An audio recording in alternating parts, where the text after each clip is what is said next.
February 10th, 1945, 4:47 p.m., Philippine Sea. A twin-engine transport cuts across the horizon, flying low and steady. American markings. A white star painted clean on the fuselage. Its nose is pointed toward a narrow island airstrip. From 3,000 feet above, Lieutenant Louis Curdes sees it, and his stomach drops. That airstrip is Japanese. The aircraft is a Douglas C-47 Skytrain. 12 Americans are aboard, 4 crew, 8 passengers. 2 of them are U.S. Army nurses.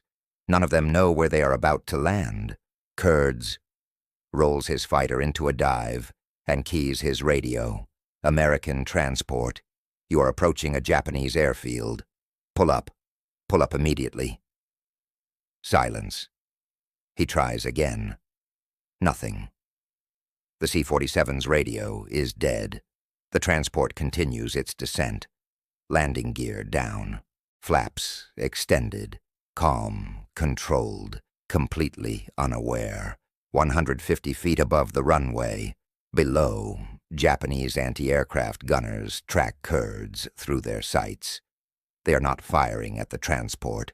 They believe it is one of theirs, an American aircraft captured earlier and now returning home. They are firing at him. Curdes has 15 seconds. If that plane lands, 12 Americans will disappear into the Japanese prison system. He has read the intelligence reports.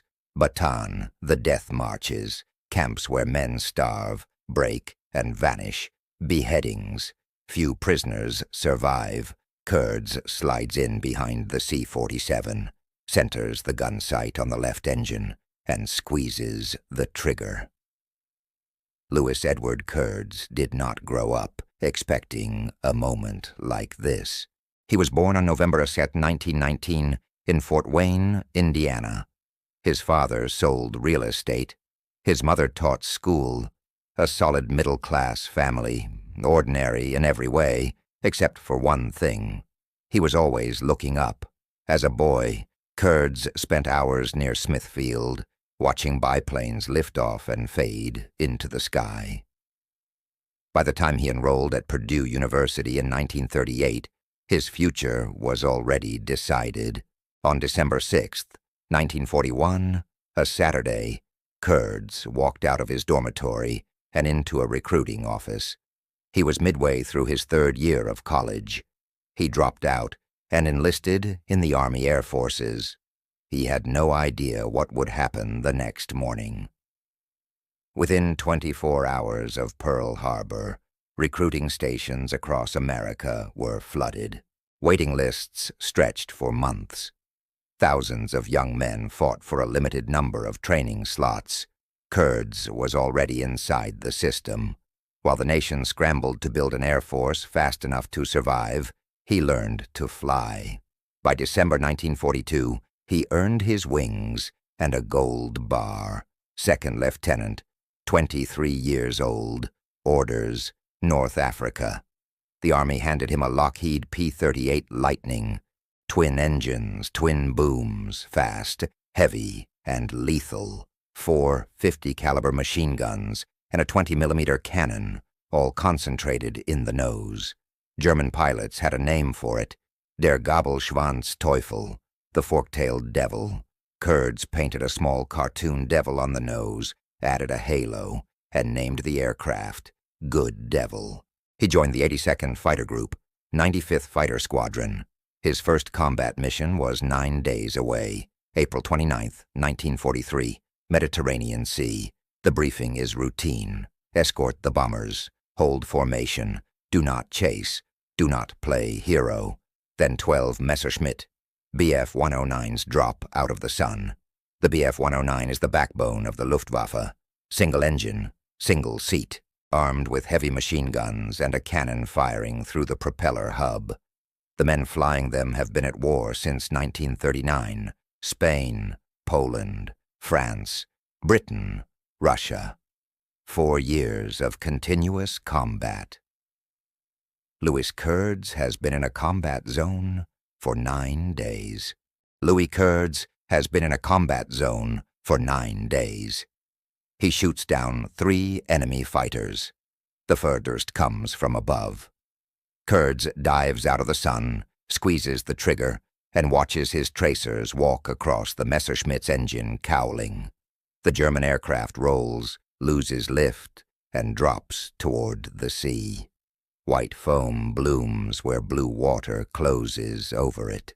The second kill comes moments later. Curdes spots another P-38 in trouble, a German fighter closing in for the finish. Curdes breaks formation without hesitation and dives straight into the fight. His cannon rounds tear through the enemy's wing root. The aircraft snaps, spins, and disappears. The third tries to run. Curdes follows it down to 500 feet, far below doctrine, far below safety. He fires a 3-second burst. The Messerschmitt cartwheels into the waves. 3 victories. First mission. His squadron commander does not know whether to congratulate him or ground him. By May 1943, 2 more German fighters fall over Sardinia. 5 kills in 4 weeks. Curdes is an ace. On June 24th, he encounters something different. The fighter looks wrong the instant it turns. Sleeker, faster, Italian markings, a Machi C 202 Fulgor, Italy's best, more maneuverable than the Bf-109. Pilots who face it say the same thing afterward. If you fight it on its terms, you lose. What follows is a 3-minute knife fight at 15,000 feet. Tight turns, violent reversals. The Fulgor carves circles through the sky. The P-38 answers with raw power. Curdes refuses to turn. Instead, he pulls straight up, bleeding speed, riding the edge of a stall. For a fraction of a second, the lightning hangs nearly motionless. Then Curdes drops over the top and falls onto the Italian fighter's tail. 1 burst. The Fulgor comes apart. 6 victories. 2 different air forces. By August, 2 more Bf-109s fall to his guns. 8 confirmed kills. Curdes is now one of the deadliest pilots in the Mediterranean, and his luck is running out. August 27th, 1943. Naples. The mission is simple. Escort B-25 bombers. Keep the Germans away. Bring everyone home. Instead, 50 enemy fighters rise to meet them. Messerschmitts and Focke-Wulfs, climbing hard, filling the sky. The P-38s are outnumbered 4-1. Doctrine is clear. Stay with the bombers. Do not get drawn in. Then Curdes hears the call. A wingman. 3 fighters on his tail. Seconds left. Curdes breaks formation and dives straight into the mass of enemy aircraft. Alone. He gets 2. The third gets him. Cannon rounds tear through the left engine. Warning lights flash. Fire. The lightning shudders and loses power. Curdes forces it down onto a beach, slamming into the sand in a belly landing as debris sprays around him. He has minutes at most. Curdes grabs his pistol, sets the aircraft on fire, and runs for the tree line. Italian soldiers catch him before sunset. The prison camp is chaos. Italy is tearing itself apart. Mussolini has fallen. The new government is negotiating surrender. German troops are pouring south to seize control. September 3rd, 1943. The radio crackles with the news. Italy has signed an armistice. The guards understand immediately. When the Germans arrive, the camps will belong to the Gestapo. That night, the guards make a choice. They open the cells, hand out rifles, point toward the mountains, go. 20 Allied officers walk into the darkness, Americans, British, Canadians, all with the same destination, Allied lines. The problem is distance, 150 miles south, across the Apennine Mountains, through German-occupied territory, on foot, in winter. The Apennines run down Italy's spine like a wall, peaks over 9,000 feet, forests without roads. No shelter except what can be stolen. No food except what strangers are willing to risk their lives to give. Curdes and the others move only at night. 5 miles on a good night, 2 on a bad one.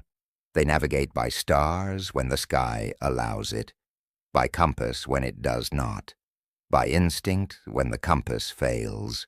Daylight is spent hiding. Caves, barns, abandoned shepherd huts, with roofs that leak snow and rain. Food comes from Italian farmers who understand the cost. Bread broken in half. A wedge of cheese passed silently from hand to hand. Never enough. Always accompanied by fear in the eyes and a finger pressed to the lips. Silencio. The Germans shoot anyone caught helping escaped prisoners.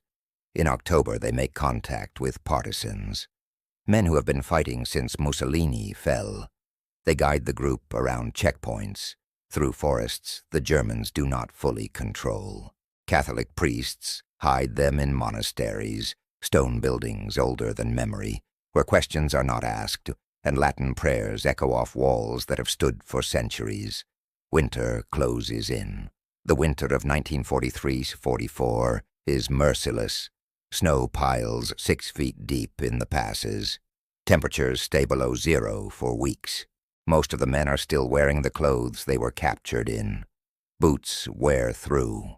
Hands crack and bleed. One man does not make it. A British wing commander dies of pneumonia. They bury him in an unmarked grave and move on. There is no pause, no rescue, no miracle. They walk for 9 months. On May 27, 1944, Louis Curdes stumbles into Allied lines at Monte Cassino. The battle has been raging since January. The monastery is rubble. The hillsides are layered with the dead. Curdes looks like a civilian, Italian peasant clothes, unshaven, hollow-eyed. His English carries an accent picked up from months of hiding. Soldiers nearly shoot him as a spy. Back in Fort Wayne, his parents already have the telegram. Missing in action. Presumed dead. His mother has held the memorial service. Curdes walks back from his own grave. Most men would stop there. 9 months behind enemy lines. A prison escape measured in hunger, cold, and luck. Enough war for anyone. Curdes volunteers for more. There is a condition. Under the Geneva Conventions, escaped prisoners cannot fight again in the same theater. If he is captured in Europe a second time, the Germans will torture him for names, for the farmers, the priests, the partisans who kept him alive. Their survival depends on him leaving Europe. So he does. August 1944, the Pacific. New unit, new base in the Philippines, new aircraft. The P-51D Mustang is everything the P-38 was not.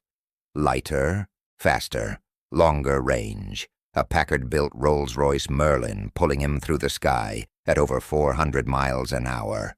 6 50-caliber machine guns. 18 seconds of fire that decide outcomes.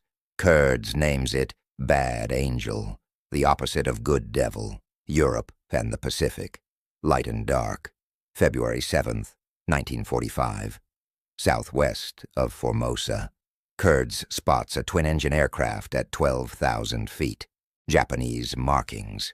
A reconnaissance plane. Fast, unarmed, built to escape. Curdes does not let it. One burst. The aircraft explodes. 7 German fighters, 1 Italian, 1 Japanese, 3 enemy air forces.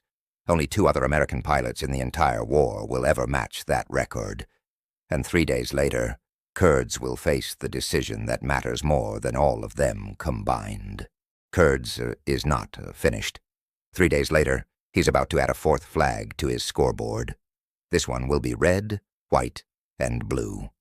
February 10th, 1945.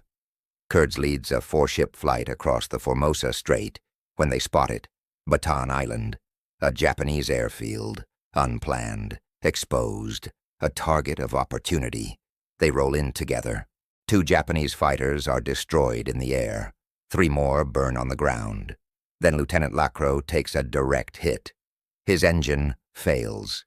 He forces the Mustang down into the Philippine Sea, 300 yards from shore. Curdes sends 2 pilots back to call for rescue. Then he stays. For 30 minutes he works the island alone, every time Japanese soldiers move toward the beach. 50 caliber rounds stitch the sand in front of them. He is burning fuel he cannot afford to lose. But no one is capturing his wingman while he still has altitude, ammunition, and choice. That is when the transport appears. The C-47 lifted off 5 hours earlier on a routine flight to Manila. It was supposed to be uneventful. 2 hours in, the aircraft flew into weather that did not exist on any forecast. A tropical depression building fast from the south. Lightning flooded the cockpit. Turbulence slammed the aircraft down 50 feet, then hurled it back up. Passengers were thrown against the ceiling. The pilot fought the controls, tried climbing above it, tried dropping below it. Nothing worked. Then the radio failed. Electrical discharge filled the cockpit. Equipment smoked and sparked. Navigation went dark. Communication went silent. For 2 hours they flew blind. No radio, no fixes, just a compass, a fuel gauge sinking toward empty and hope. When the storm finally released them, nothing below matched the charts. Coastlines were wrong. Bearings meaningless. Then the pilot saw an island and an airfield. He did not question it. He had no way of knowing it was Japanese. Curdes sees the C-47 at 150 feet, seconds from touchdown. He calls on the radio. No response. He dives in front of the transport and rocks his wings. The C-47 keeps descending. He fires a warning burst ahead of the nose. Tracers tear through the air. The transport does not react. Japanese anti-aircraft guns swing toward Curdes now. They are not defending against him. They are protecting the C-47. They believe it is a captured American aircraft being returned. Curdes has no options left. He knows what capture means. The marches, the camps, men bayoneted when they fall, prisoners worked on starvation rations, beatings, executions, entire groups burned alive, pilots beheaded. 12 Americans are about to enter that system. Unless he stops them. Curdes slides in behind the transport and centers the gun sight on the left engine. This is the moment no training manual prepares you for. He pulls the trigger. The burst is precise. 50 caliber rounds tear through the left engine. The propeller seizes. The C-47 shudders, but keeps flying. One engine is enough. Curdes shifts his aim and fires again. The right engine explodes. The pilot banks toward the water. The aircraft strikes the Philippine Sea at speed. The fuselage holds. Life rafts deploy. 12 people in the water, all alive. Lieutenant Lacroix paddles over from shore. 13 survivors now clinging together. Curdes drops a note, warning them to stay away from land. He circles until his fuel gauge touches empty. Then he turns for home. Before dawn, Curdes is back in the air. He leads a Pobiwai Catalina to the crash site. The sea is calm now. The rafts are still clustered together. Everyone is there. Everyone is alive. 12 passengers, 4 crew, accounted for. 2 of them are army nurses. One of them is named Svetlana. Curdes had a date with her the night before. He canceled because of the mission.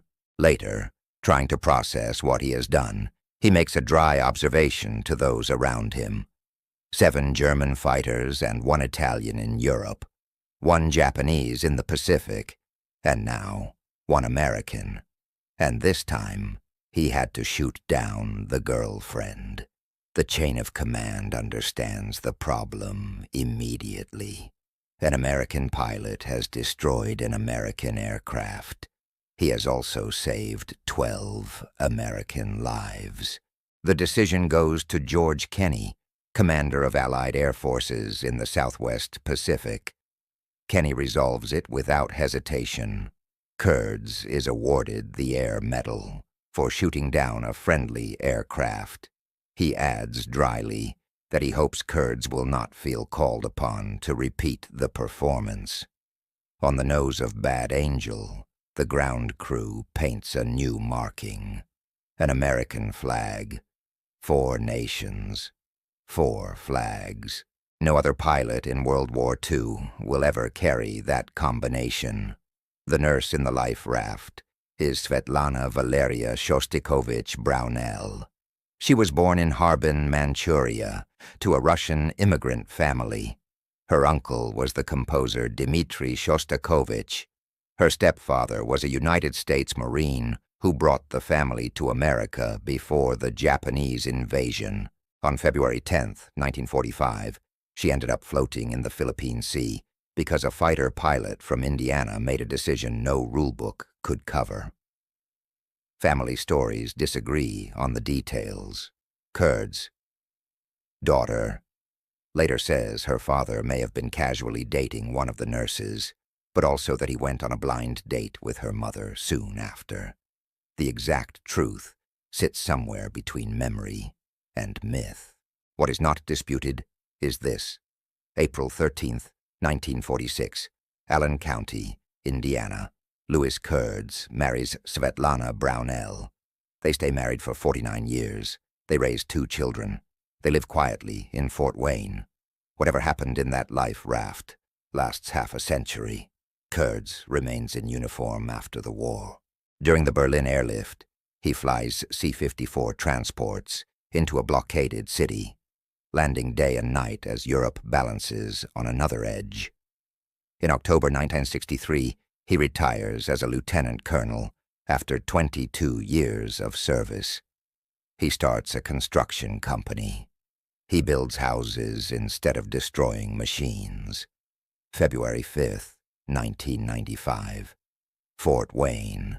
Louis Curdes dies at 75. He is buried with 9 aerial victories, 4 national flags, a prison escape measured in months, service in 3 major theaters, and a distinction no one else holds. His widow Svetlana is buried beside him in 2013. The math of February 10th, 1945, never changes. If the C-47 had landed, 12 Americans would almost certainly have died. Because it was shot down, 12 lived. Curdes had 15 seconds, shoot down a friendly aircraft, or watch 12 people disappear into the Japanese prison system. He pulled the trigger. That is not just a war story. It is a love story. Strange, violent, impossible.